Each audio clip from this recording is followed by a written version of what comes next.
Hola nuevamente con todos ustedes, su servidor Fernando Vázquez. Y bueno, vamos a seguir platicando, dialogando, charlando temas de interés que siempre me hacen, como me piden para que podamos compartir con cada uno de ustedes. Y bueno, dentro de la área o la línea de educación holista, me parece muy importante que sigamos dándole continuidad a todo lo que cada uno de ustedes comenta y me hace saber sobre lo que disertamos, lo que compartimos. Y bueno, pues la parte anterior, número 8, que hablé con ustedes sobre los objetivos fundacionales de la educación holista, espero hayan quedado de manera entendible porque es algo muy importante. Un educador holista, al igual que cualquier educador, obvio, con cualquier enfoque o modelo que sustente su práctica docente, ya sea desde lo tradicional, ya sea desde lo tecnócrata, ya sea desde lo crítico, lo constructivista, socioconstructivista o cualquier situación o posición crítica, lo decimos con todo respeto, también tiene sus objetivos. Y bueno, la educación holista también, obvio, esos objetivos fundacionales tienen una relación directa con principios holísticos, ¿sí?, que fueron emanados de reuniones, ¿sí?, con educadores comprometidos con la sociedad, con el planeta y principalmente con la formación integral de los estudiantes de todo el mundo. En ese sentido, entonces, hay un sistema, hay una serie de principios holistas derivados de estas reuniones, fueron creados. Y bueno, vamos a hablar de ellos en estas charlas y vamos a empezar con el primer principio para que cada uno de ustedes esté al pendiente, porque de aquí en adelante vamos a ir en cada charla, en cada parte desde esta perspectiva holista, hablaré de un principio, de otro, hasta terminar con ellos. Así es de que estén muy al pendiente y no dejen de estarme viendo, escuchando, para que vayamos aprendiendo cuáles son todos estos principios desde esta visión holista que todo educador en este siglo XXI tiene que conocer y sobre todo llevarlo a la práctica. Bueno, el primer principio que quiero compartir con ustedes es el principio de la unidad. Es un principio fundamental porque la unidad es vista, es trabajada desde este paradigma de la complejidad como la integración, la interconexión de áreas, de dimensiones, de factores, ¿sí?, o de cualquier situación que direccione el proceder de la actividad pedagógica, didáctica de un maestro. Y vamos a poner ejemplos de cómo este principio de la unidad se ve reflejado en la acción pedagógica que ustedes y su servidor llevamos a cabo dentro de la práctica docente. Y vamos a entenderlo desde una perspectiva muy sencilla, ¿sí?, muy accesible, muy asequible, como lo es lo siguiente. Cuando hablamos de unidad, hablamos de conexión o interconexión, hablamos de integración. Por ejemplo, un profesor no solo instruye, un profesor al instruir debe de también enseñar. Y si el profesor enseña, también el profesor educa. Entonces vean ustedes cómo hay esa unidad, ¿sí?, creando una totalidad entre estas tres fases o momentos pedagógicos que nosotros hacemos en nuestro quehacer educativo día a día, con una responsabilidad y un encargo social, ¿sí?, muy bien direccionado. Entonces no se nos olvide que un educador holista, entonces, existe la unidad cuando no nos quedamos solamente en la instrucción o no nos quedamos en la enseñanza. No, la unidad la llevamos hasta la educación. Entonces, cuando educamos, enseñamos, y cuando enseñamos, instruimos. Es una unicidad de ámbitos o áreas importantes en una acción pedagógica. Vamos poniendo otros ejemplos.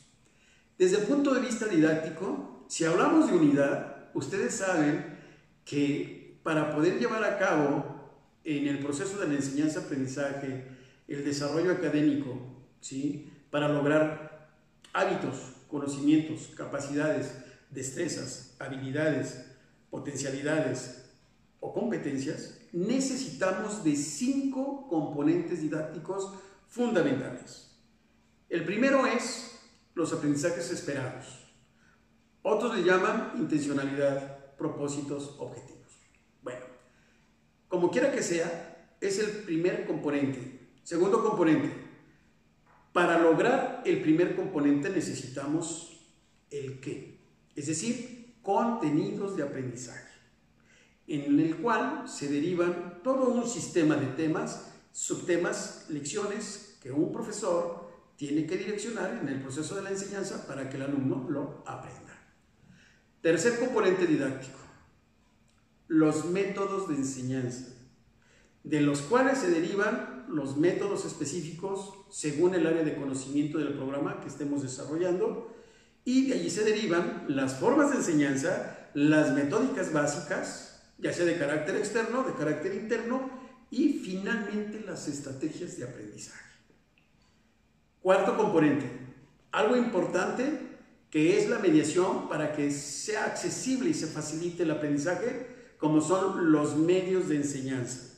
Y cuando hablamos de medios de enseñanza nos referimos a todos aquellos materiales didácticos y recursos didácticos que disponemos en la práctica docente y que hacen más fácil el proceder de todo conocimiento o de toda habilidad que el alumno tiene que aprender. Y finalmente, el quinto componente, y que es el último eslabón de la cadena de los componentes didácticos, se llama la evaluación de los aprendizajes. No podemos nosotros llevar a cabo un proceso docente educativo, un proceso de enseñanza, si no nos damos cuenta, ¿sí?, cómo se logra, en qué nivel, en qué grado un estudiante alcanza sus aprendizajes. Por tal motivo, la evaluación es sustancial y fundamental.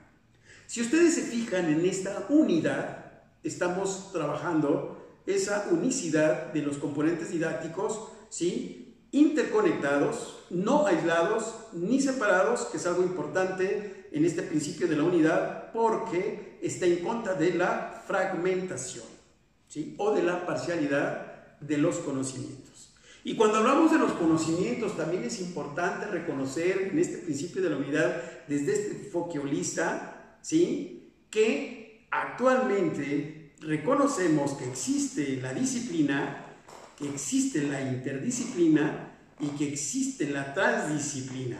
Vean ustedes entonces que también hay una responsabilidad importante y una exigencia profesional, ¿sí?, el que debemos de tener todos los profesores, todos los educadores, no importa los niveles educativos donde estemos inmersos en nuestra práctica docente, porque debemos estar conscientes de que debemos de trabajar de manera integral, ¿sí?, de manera unicidadmente hablando, ¿sí?, la disciplina, ¿sí?, la interdisciplina y la transdisciplina, porque finalmente la transdisciplina crea la unidad de todos estos niveles de entendimiento disciplinario, y que es una exigencia también y una necesidad histórica.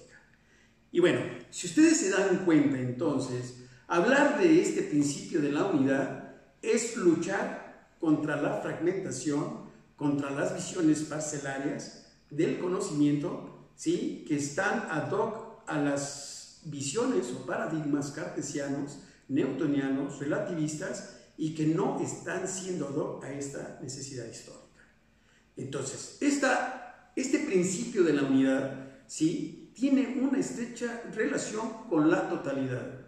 Y bueno, para hablar de la totalidad, les dejaré este tiempo, ¿sí?, para que reflexionen, analicen primero lo que realmente representa este principio de la unidad, porque la próxima charla que tendré con ustedes hablaré del principio de la totalidad para diferenciarlo, ¿sí?, y de alguna manera con el principio de la unidad, que guarda una estrecha relación, sí, pero para hacer el salto de la totalidad primero hay que entender este principio que acabo de explicar, ¿sí?, para que de manera responsable empecemos a dejar esas visiones, nuevamente repito, fragmentarias y parciales de la realidad, porque hoy día no nos dejan mucho en cuanto a evolución y trascendencia de lo que implica la práctica docente que tú y yo y todos los profesionales de la educación llevamos a cabo. Bueno, de mi parte sería todo, esta explicación muy somera, muy general, de este primer principio de educación holista, y espero les haya agradado, les haya gustado mucho, y espero también lo puedan estar desarrollando y que siempre esté en su pensamiento, ¿sí? Y que no se debe de olvidar como principio didáctico, ¿verdad? Para que luchemos de manera permanente, que hay siempre una necesidad histórica de relacionar y de concatenar, sí, todos los elementos para que estén bien unidos. De mi parte es todo, les mando muchísimos saludos y espero verlos en la próxima charla, que hablaremos sobre el principio de la totalidad desde esta perspectiva o del enfoque de la educación holista. Hasta pronto.